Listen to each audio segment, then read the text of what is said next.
How's it going, everyone? As you can see here, the garage has kind of changed a little bit since the last time I made a video. But I just wanted to make a video on a little update on the machines and where we're going with it. Recently moved to a new house, so we'll be making a lot more videos now that we have more space here. But just wanted to, highlight some. Let's see here, which one? There we go.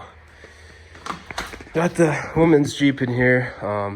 It's getting colder out, and we're kind of getting ready for winter here in northern Minnesota. So here we got the Gixxer. I put new fairings on it. It was wrecked. Well, not wrecked, but it was laid over. So I bought this kit on there. I thought it looks pretty good. It's kind of that cooler baby blue color. I don't know. It's kind of cool, I guess. I'll make some videos with that this summer. The sled over here, the Summit 800 sled head racing kit in it. Brand new top end. As you can see, I'm eating a SpongeBob popsicle. Brand new top end in it. I looked in there with my bore scope. It's supposedly a big bore, but I'm almost sure it's just the 800 sled head racing kit in it, which, I mean, it's still going to be pretty fast. It's got the Ice Age skid on it. Brand new flex edge track on it. It's got a full HPS can on it and exhaust. It's got the header as well. So pop this open quick. So it should be pretty loud. As you can see, I kind of cleaned it up a little bit, but it's got the full pipe on there. And it's got around 300 or 3,000 miles on it. I just recently, not too long ago, I did that ISOFlex bearing service on it. So I took the bearing, or the seal out, and I repacked the bearing with ISOFlex grease. And I didn't do the mag side. I'm still thinking about doing that. People say around 3,000 miles, these things will seize up. They lose all the grease in there, and the bottom end's locked up because they're lacking it's a temporary grease situation going on in there. But we'll see. I guess I'll run it, until something happens. I guess, if it blows, it blows, but it'll be a fun sled in the meantime. I don't think I should be too worried about the mag side because it doesn't typically get as hot as this side, but there was very scarce grease in that side. So I'm very glad I did that. And I think this is the grease I used. I think it was on Amazon or something. Like, it's pretty expensive, $40 for this little tube here, but definitely worth it if you got one of these sleds. This is an 09 800. Definitely do that service if you got one. It's not too hard. Water trick, look it up, YouTube. Fill the clutch with water. That's what worked with me. I used just a little earthquake impact here from Harbor Freight. Not too bad. Fill her up with water, put the factory bolt back in there, just run it in super hard, and then tap it with a hammer, a big hammer on the end of the bolt. But anyway, along with those toys, we got some other new toys here. So I sold the 660 that I had on the channel here. I sold that, and for my bigger saw, I went with this 372, but as you can see, it's definitely not a Husqvarna, but I mean, I put the decal on it. It's pretty hard to tell the difference. So I did put the Husqvarna bar on there, and obviously if you go up here, you'll see the Husqvarna. But this thing, I plan on doing some porting work with it and exhaust really soon. Honestly, for the money you pay for these things, they're actually really quality. Like, this trigger is just phenomenal. And I was expecting, just cheap, like I mean, this is solid. This is all, you can put these parts on your OEM saw and it'll run just fine. And it'll hold up too. I mean, it's a copy, it's a clone. But anyway, this is the new beast we got here. This is the Husqvarna 562 Mark II. I've only ran it a few startups here. I just put this 24-inch Sumara Japan bar on there.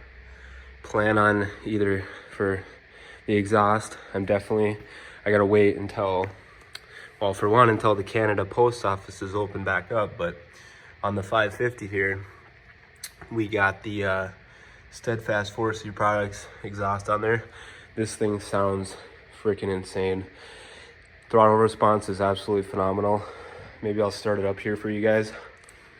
But I couldn't imagine with the 562 with that exhaust, this thing would be an animal. Absolute animal.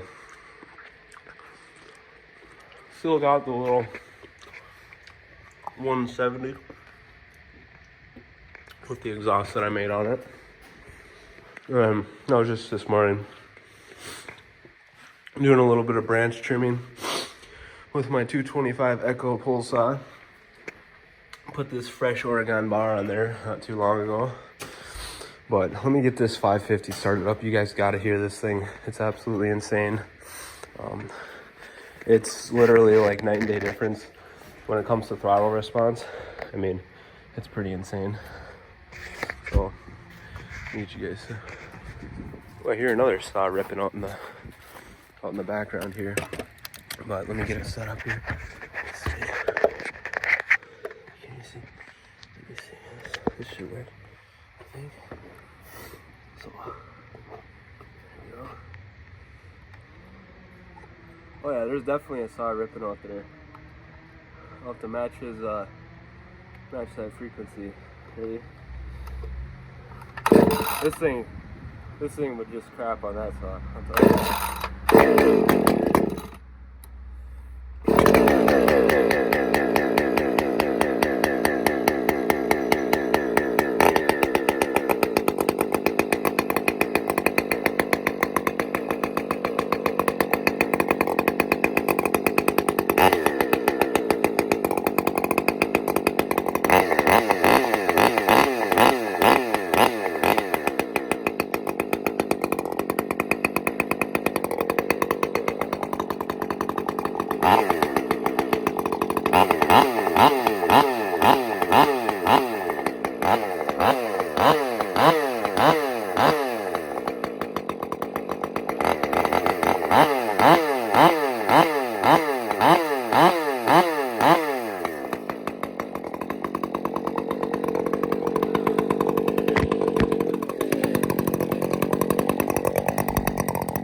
As you can see, it's pretty loud, or as you can hear, it's pretty loud, but it's just absolutely insane. I mean, this freaking throttle response,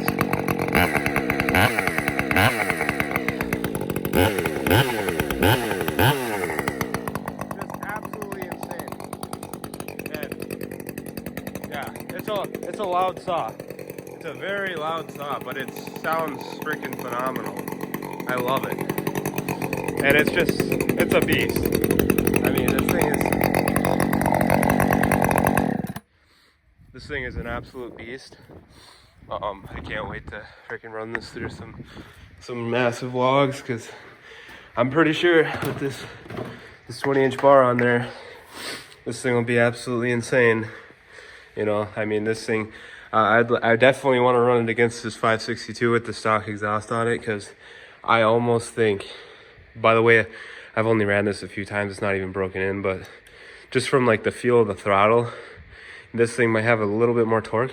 I'm pretty sure this thing would pull through some fucking logs a little bit stronger than this thing.